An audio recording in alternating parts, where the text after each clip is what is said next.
Hello family, तो कैसे हैं आप सभी को नमस्ते, प्रणाम, राधे राधे। कैसे हैं आप लोग? अच्छे होंगे, स्वस्थ होंगे और मैं भी ठीक हूँ। देखिए, आप सभी को मेरे छोटे से ब्लॉग में स्वागत है, वेलकम है। देखिए, अभी शाम होने वाला है और हम अभी वीडियो शूट करके आए हैं।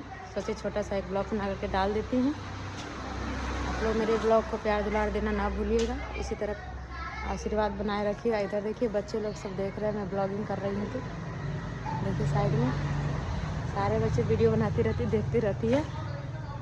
गाइस बहुत परेशान करती है, क्या करो, फिर भी बनाते हैं, अपलोड करते हैं वीडियो।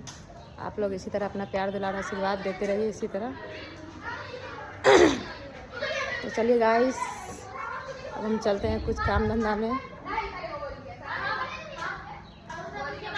तो आप लोग भी अपना सपोर्ट बनाए रखिए, इसी तरह प्यार दुलार ना देना नहीं भूलिएगा। तो आप सभी को बाय।